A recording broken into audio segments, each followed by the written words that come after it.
Hola, estimadas y estimados estudiantes, soy la profesora Brenda Alvarado y hoy día les voy a explicar la actividad enviada a sus casas que tiene que ver con analizar el concepto de Estado en la guía número 1 de formación ciudadana. Cuando empezamos el año escolar, empezamos explicando los objetivos de la asignatura de formación ciudadana, que es una nueva asignatura que se implementa este año. Lo que se busca finalmente con todas estas actividades es que ustedes conozcan cómo funciona el Estado en Chile y cuáles son sus derechos y deberes como ciudadanos. En este caso, lo primordial es analizar qué cosa es el Estado. ¿Ya? También vimos en clases que el Estado tiene 3 elementos fundamentales. En el caso del Estado chileno lo podemos ir comparando con nuestro ejemplo más cercano. El Estado, para partir, es una forma de organizarse. Los seres humanos necesitamos organizarnos de alguna manera para preservar nuestra vida y también mantener la organización de nuestros recursos. Por ejemplo, en los cursos, cuando nosotros iniciamos el año, se forma una directiva y distintas delegaciones que nos ayudan a organizar cómo se va a organizar el curso, cómo se va a hacer las distintas actividades a lo largo del año. ¿Ya? Esa es una forma de organizarse y lo es también el Estado. Los seres humanos prácticamente se han organizado desde los inicios de la historia, ya sea a través de familias, de bandas, de clanes, de tribus, etc. Y el Estado viene a ser la organización máxima del ser humano, ¿ya? Para organizar lo que son las normas, lo que se puede y no se puede hacer, y dónde se ubica o está quien posee el poder del Estado en este caso, ¿ya? El concepto de Estado, como está la actividad que yo les di para analizar, yo les puse aquí la definición también de Estado y también lo que dice nuestra Constitución actual en Chile sobre lo que es el Estado, que la voy a leer, que ustedes también la pueden repasar en su guía. Nos indica que el Estado está al servicio de las personas, de la persona humana, y su finalidad es el bien común, como uno de los grandes objetivos de nuestro Estado. También dice que el ejercicio de la soberanía reconoce como limitación el respeto a los derechos esenciales que emanan de la naturaleza humana. ¿Ya? Si se dan cuenta, el Estado chileno tiene un componente humano muy potente, es decir, la población tiene un componente muy fuerte dentro de nuestro Estado. ¿Ya? Ahora, ¿por qué nosotros concebimos así nuestro Estado? ¿De dónde salió esta idea de Estado que nosotros tenemos hoy en día? El Estado no es un invento actual, sino que ha sido una creación del ser humano, una construcción histórica que se ha dado a lo largo del tiempo. Diferentes personas, hombres y mujeres, han pensado sobre esta forma de organizarse. ¿Cómo lo hacemos? ¿Quién tiene el poder? ¿Cuánto duran las elecciones? ¿Cada cuánto se hacen? ¿Dónde está el poder? ¿El poder está en el rey? ¿Lo tiene un presidente? ¿Lo elegimos nosotros? Todas esas preguntas se han hecho a lo largo de la historia. ¿Y cómo se han ido respondiendo para llegar a la idea que tenemos hoy del Estado? Es lo que vamos a analizar a través de esta clase, ¿ya? Analizar lo que es el concepto de Estado como una construcción histórica y que se hereda a través del pensamiento político. Eso es lo más importante. El objetivo de esta actividad entonces es que nosotros analicemos distintos pensamientos sobre el Estado, distintas personas que han hablado sobre el Estado a lo largo de la historia y que gracias a su idea, nosotros hoy día podemos tener una idea propia de lo que es nuestro Estado, ¿ya? Vamos a ver entonces, el objetivo aquí está más claro, se los anoté también, comprender que el Estado es una construcción histórica, no se olviden de eso. El Estado no es algo que se haya inventado ahora, sino que se ha construido a lo largo de la historia, desde el siglo I con los griegos hasta el análisis que hacen los pensadores más profundos en la época del Renacimiento, ¿ya? ¿Cómo vamos a lograr este objetivo? Vamos a analizar fuentes primarias. Lo que yo les entregué aquí son fuentes primarias. ¿Por qué son fuentes primarias? Porque son libros que fueron escritos en la misma época por las personas que están aquí anotadas como autores, ¿ya? Por ejemplo, tenemos un libro que pertenece a la época de fines de la Edad Media, del 1500, del 1700, de 1900, etc., ¿ya? Con la finalidad de que veamos cómo la gente y las personas, los seres humanos, ven el concepto de Estado a lo largo de la historia, ¿ya? Los distintos autores nosotros tenemos en la guía, yo les mostré aquí a lo largo de las líneas de tiempo, ustedes saben que me gustan mucho las líneas de tiempo, por eso lo organicé así. Tenemos 9 autores, ¿ya? Si lo organizamos desde el más antiguo al más reciente, tenemos primero a El Príncipe de Maquiavelo, que es el primer texto corto que aparece, que fue escrito en 1513. Y Maquiavelo dice que el Estado está para dominar y mantener el poder. Ustedes seguramente han escuchado el concepto de maquiavélico. Justamente viene del apellido de este señor, que tiene que ver justamente con que él aparta un poco el poder de la idea divina, ¿ya? Él escribe un manual que se llama El Príncipe, tratando de dar lecciones a este príncipe heredero al trono sobre cómo es la cosa, cómo es el poder realmente, que no es divino, no es perfecto, y cómo los humanos también cometen errores, ¿ya? Es un libro bastante crudo que nos viene a reflejar más bien cómo son las cosas en la realidad de los seres humanos, ¿ya? Maquiavelo dice que el Estado sirve para dominar y para mantenerse en el poder. Después tenemos en 1576 el segundo texto, que es de Joan Baudin, que dice que el Estado sirve para ejercer soberanía. Él plantea este hermoso concepto que se llama soberanía, que es el poder que tienen las personas para elegir a quienes los dirigen y para dirigir también el Estado, que eso es algo muy importante. Después tenemos a Hobbes, a Thomas Hobbes, que él dice que el Estado está para defender y para proteger, ¿ya? Él habla sobre el Leviatán, que es un monstruo, el Estado es una construcción gigante, monstruosa, que lo que busca finalmente, además de tener el poder, es proteger a quienes pertenecen a él.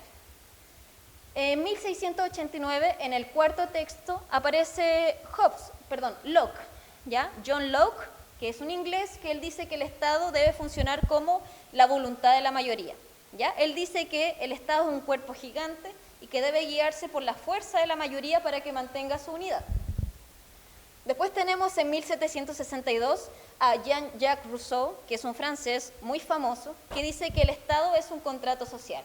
Esto quiere decir que aporta beneficios y obligaciones tanto para el Estado como para las personas, ¿ya? Un contrato que también debe asegurar el bienestar del pueblo.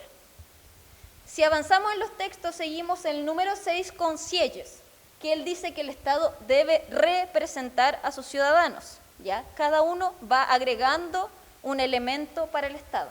El Estado es una representación, ¿ya? El Estado no existe sin el pueblo, solamente es un reflejo de quienes son gobernados. Después tenemos a Max Weber, que ya en el siglo XX, en la época de la Primera Guerra Mundial, terminando la Primera Guerra Mundial, dice que el Estado es el único con derecho a la violencia, ¿ya? Él plantea la idea de que la violencia, como único núcleo fundamental, tiene su fuente en el Estado. ¿Qué quiere decir esto? Que los gobiernos son los únicos capaces o con derecho de ejercer la violencia para alcanzar sus fines, ¿ya? Ese es otro elemento importante que en este caso agrega Max Weber. Después tenemos en el año 1971 a André Hayroux, junto con su padre, que era Maurice Hayroux. Ambos plantean un pensamiento político y filosófico que dice que el Estado debe preservar el orden para existir, ¿ya? Esto es algo muy potente en la actualidad, que se mantiene incluso en los estados más modernos, donde dicen que el orden público es uno de los grandes deberes del Estado, que también lo podríamos repetir o escuchar repetirse muchas veces en los discursos del actual presidente en nuestro país. Y finalmente tenemos a Jelinek, ¿ya? Que si se dan cuenta en el texto, en la guía que yo les entregué, tiene como fecha 2000, pero en realidad este libro fue escrito en 1900, donde él plantea que el Estado es un matrimonio, es una especie de unión que existe entre quien gobierna y quienes son gobernados, ¿ya? ¿A qué voy con esto? Como les decía antes, la evolución de este concepto, ¿ya? Es una construcción. Cada uno de estos pensadores son los maestros que van aportando su granito de arena, por decirlo así, a lo que es nuestro actual concepto de Estado, ¿ya? Desde Maquiavelo, Baudin, Hobbes, Locke, Rousseau, Sieyes, Weber, Hayroux y Jelinek, cada uno hoy día nos heredan su pensamiento político a través de lo que nosotros conocemos como Estado, ¿ya? Por eso es que podemos recalcar y de nuevo reafirmar que el Estado es una construcción histórica que se ha hecho a través de los grandes pensadores. Vamos a ver brevemente lo que son cada uno de los textos, por si es que no lo alcanzaron a entender en la guía o necesitan repasar alguna idea. El primer texto habla sobre el príncipe de Maquiavelo, ¿ya? Nicolás Maquiavelo era italiano y él vivió entre 1469 y 1527. ¿Qué decía Maquiavelo principalmente? Aquí tenemos una frase típica, una de las grandes frases que él plantea como sugerencia a los gobernantes. Dice que el príncipe tiene que elegir de entre todos los animales la astucia del zorro y la fuerza del león. ¿Qué quiere decir esto? Que Maquiavelo, a través de su texto, a través del libro del Príncipe, él escribió un manual para el gobernante de aquella época, era Francisco Sforza, de cómo él podía ser un gobernante perfecto, ¿ya? No perfecto en virtudes humanas, pero sí para mantenerse en el poder. Por ejemplo, él le daba recomendaciones como qué hacer en caso de una revuelta, qué hacer en caso de manifestaciones, qué hacer en caso de hacer promesas a sus ciudadanos, qué hacer en caso de guerra, qué hacer en caso de que un amigo te traicione, ¿ya? Era un manual muy detallado sobre todas las verdades de la política y también revelaba algo muy importante que tiene que ver con que el concepto de Estado y la política ya no eran divinos, ¿ya? Él dice que aquí la política no es perfecta y como el ser humano es también pecador, por decirlo así, estos pecados también se cometen en la política. Y yo creo que es lo que más podemos ver hoy en día, reflejado en la actualidad del país y en las noticias que vemos hoy en día. Muchas veces vemos casos de corrupción, de asociación ilícita entre los políticos, y el primero que habló de eso en la historia fue justamente Maquiavelo. ¿Qué tienen que hacer ustedes entonces para analizar cada uno de los textos? ¿Ya? Una forma de analizarlo es llenando esta guía. Cada ficha tienen que completarla ustedes con cada uno de los textos. Este es el texto número 1, que yo se los puse de ejemplo en la guía también para que lo siguieran ustedes y vieran cómo se completa. Título de la fuente. ¿Cómo se llama el libro de Maquiavelo? Se llama El Príncipe. ¿Quién es el autor del libro? Nicolás Maquiavelo. Época en que fue escrito el texto, 1513, fines de la Edad Media y comienzo de la Edad Moderna. ¿Cómo define el Estado? El texto lo dice, es un texto corto, pero alcanza a definir todos estos conceptos. Es una institución que ejerce dominio sobre las personas, que en este caso son los hombres, ¿ya? Cabe destacar que aquí todos los pensadores políticos estaban negando un poco lo que es en la sociedad la participación de las mujeres, por eso se repite mucho el concepto de hombres como generalizando a todas las personas. ¿Qué elementos distingue propios del Estado? En esta pregunta ustedes tienen que identificar qué cosas dice el texto que le pertenecen al Estado. En este caso Maquiavelo dice que son repúblicas, sistemas de gobiernos, o son principados, sistema de gobiernos autoritario y sin elecciones. En aquel entonces, dada la época, Maquiavelo sabía que existían solamente dos formas de acceder al poder. O eras hijo de un rey, o era un gobierno que se elegía de manera autoritaria, que se imponía en el poder, a través de la guerra o a través de un golpe de Estado. ¿Cómo explica el origen del Estado? En esta pregunta ustedes tienen que buscar en el texto cuál es la raíz. ¿De dónde sale esta idea de Estado que plantea en este caso el autor? Maquiavelo dice que surge de la búsqueda de poder, de dominación de unos sobre otros. Maquiavelo es un pensador que habla muy de lo frío o de lo lado oscuro de las personas. Trata de dar luz sobre eso y finalmente él dice que los seres humanos nacen, de por sí tienen una naturaleza negativa y que por eso siempre van a tratar de estar encima de los otros. Un pensamiento bastante oscuro, pero para la época fue bastante aceptado.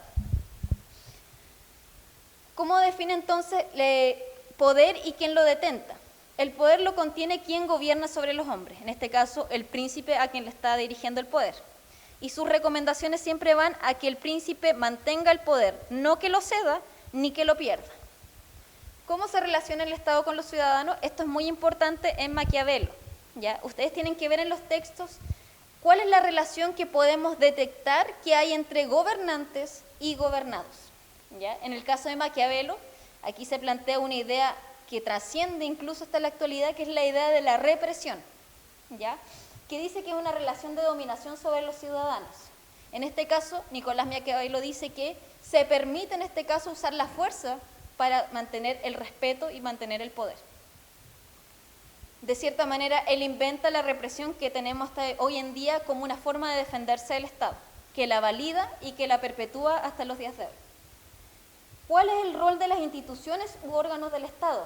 Si es que se menciona alguna institución, en este caso las instituciones están al servicio del Estado, ¿ya? Todos los participantes del Estado, todos los administrativos, las instituciones, ministerios tienen que estar con el Estado, en este caso con el gobernante.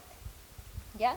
Esa es la manera de completar las fichas, ¿ya? Ustedes tienen que revisar cada uno de los textos e ir completando la ficha, señalando cada una de las preguntas que salen aquí, ¿ya? Este es el ejemplo que salía ya en la guía. Vamos a revisar brevemente lo que dicen los otros autores por si queda alguna duda sobre los textos. El segundo texto es Los 7 libros de la República de Joan Bodin, ¿ya? Este caballero era francés. Una de sus frases era: no hay más riqueza ni poder que las mismas personas. Esto refleja ampliamente lo que Joan Bodin decía sobre el Estado, que en este caso rescata. Lo más importante que hace Joan Bodin es rescatar la idea de la soberanía. ¿Y qué es la soberanía finalmente? Es el poder que tiene el pueblo, ¿ya? El poder de decidir y de pertenecer. En este caso, nosotros como Estado chileno, todos los chilenos, nosotros nos decidimos por pertenecer a este Estado y aportar desde la ciudadanía. Ese sentimiento de poder y de representarse es la soberanía, ¿ya? Joan Bodin escribió esto en la época de la guerra de religión, cuando se discutía entre calvinistas y cristianos, ¿ya? Lo que él dice principalmente sobre el Estado tiene que ver con la relación divina que tiene con el pueblo, ¿ya? Como les decía antes, el concepto a destacar con Joan Bodin es la soberanía, ¿ya? Él trascendió a la historia con este concepto y fue uno de los primeros que lo manifestó y dijo que era importante como un elemento del Estado. Esto trasciende hasta los días de hoy. Vamos a leer algunas de las respuestas. La idea es que esto lo hagan ustedes, obviamente. Esto es una referencia, ¿ya? Yo voy a revisar los trabajos de todas maneras y me voy a dar cuenta si lo copiaron, ¿ya? Joan Bodin escribió esto en 1576, cuando ya estaba llegando a su vejez. No fue muy considerado en su época, pero su herencia quedó para los siguientes pensadores políticos que lo tomaron como algo muy importante en lo que él planteaba, ¿ya? El Estado, entonces, para Joan Bodin tiene como base la soberanía del pueblo. El tercer texto es el Leviatán, ¿ya? El Leviatán de Thomas Hobbes, que él vivió en la época de 1588 a 1679. No era un caballero muy bonito, como pueden ver, pero era un pensador que trascendió con esta idea del Leviatán. Si alguna vez alguien leyó la Biblia, puede rescatar que el Leviatán es un monstruo mitológico que se menciona justamente en la Biblia. Es un monstruo gigante que tiene una forma entre cocodrilo, toro, buey, un monstruo pero aterrador, que es apabullante cuando alguien lo ve. ¿Y qué es lo que plantea Hobbes con esto? ¿Por qué compara el Estado con un leviatán, con un monstruo tan feo, podríamos decir? Hobbes dice que el hombre es el lobo del hombre, como una forma de depredar lo que necesita para atacar a los otros hombres. Lo que decía Hobbes sobre el Estado tiene que ver con que el Estado tiene que ser tan grande, tan poderoso y tan fuerte que nada pueda contra él, ¿ya? Tiene que ser una estructura gigante, con fuerza represiva, y que a la vez también pueda defender a quienes tenga bajo su mando, ¿ya? Es como si nosotros tuviéramos un perro grande, un pitbull. ¿Para qué lo tenemos en la casa? Justamente para asustar, para tratar de evitar que nos entren a robar o que entren enemigos, ¿ya? Esa es la idea que tiene Hobbes sobre el Leviatán, algo que asuste, que dé miedo, que nadie se le pueda oponer.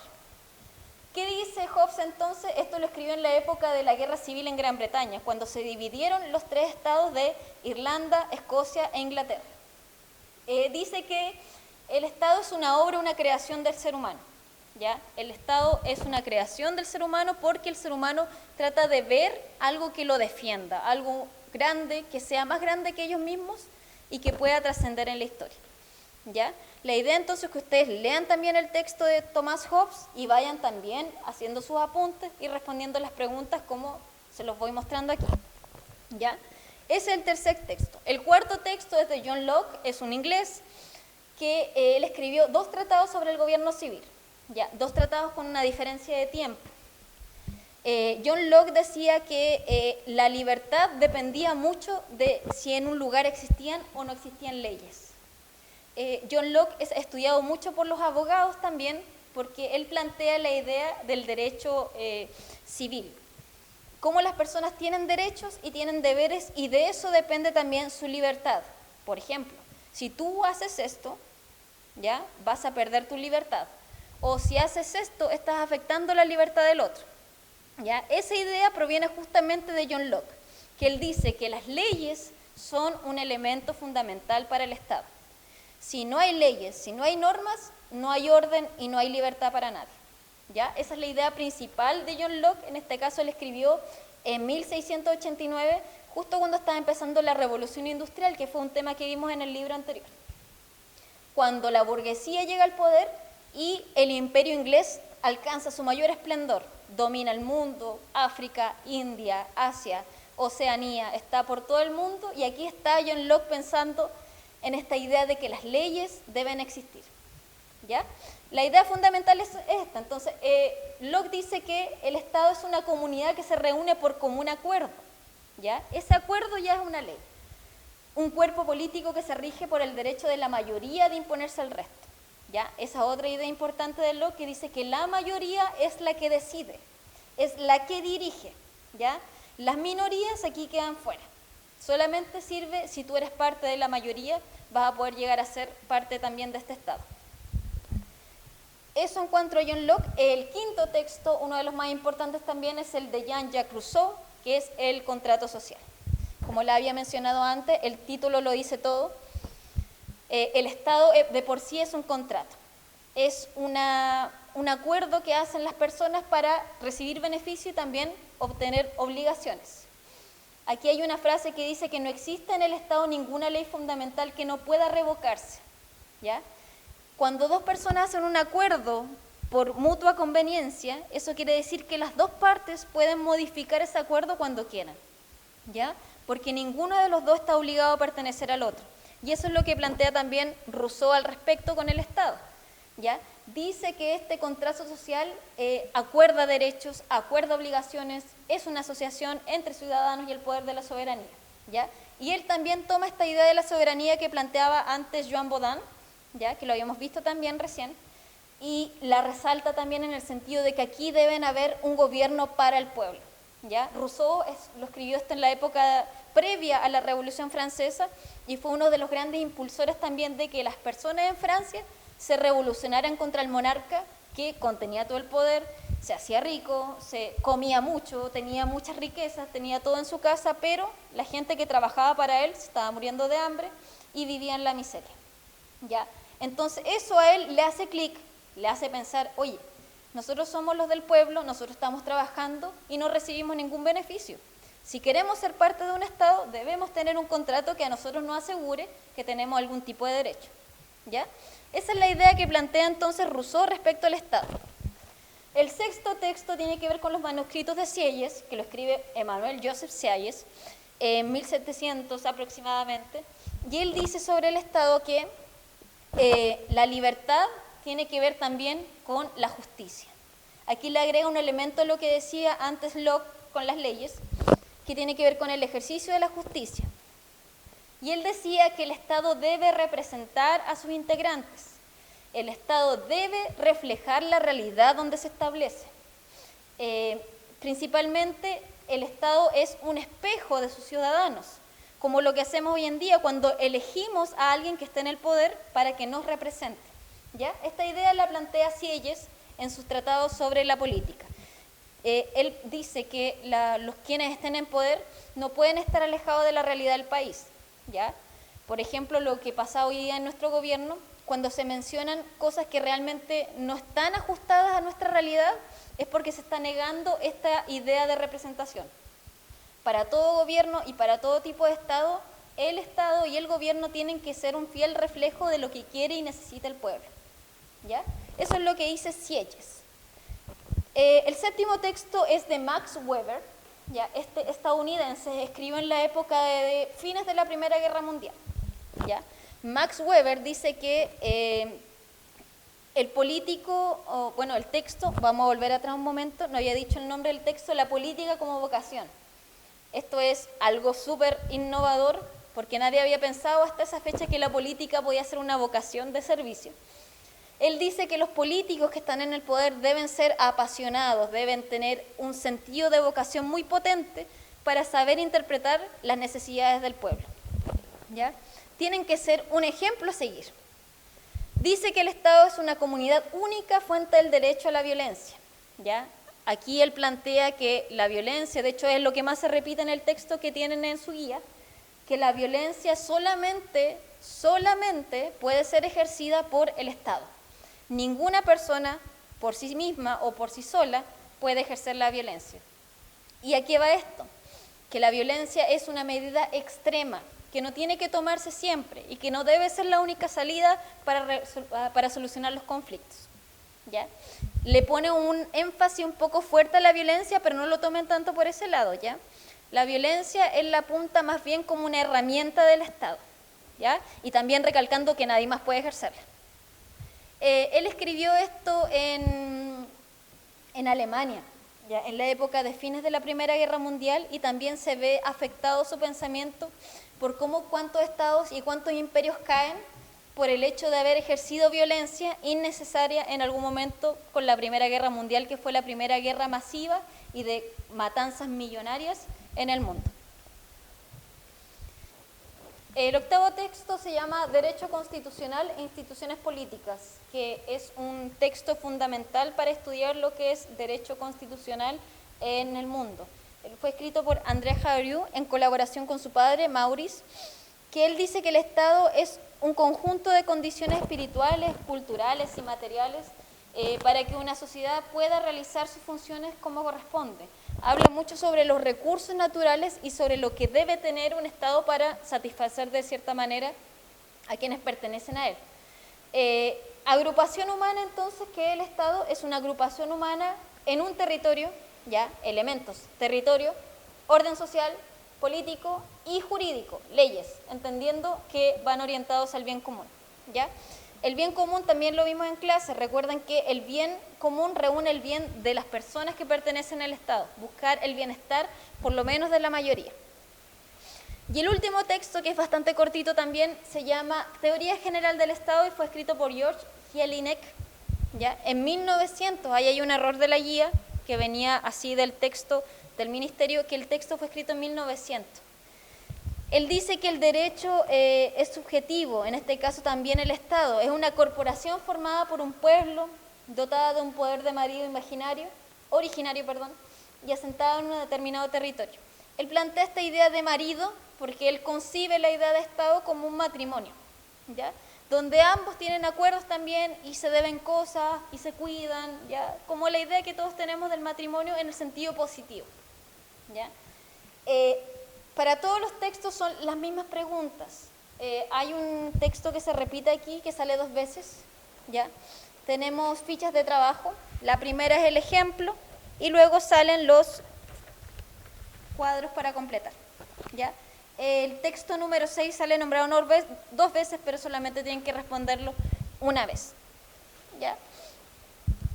Como les decía, repetir, objetivo de esto, revisar las fuentes, contestar las fichas, y si tienen alguna duda me escriben al teléfono y yo los ayudo revisando sus preguntas o resolviendo sus dudas.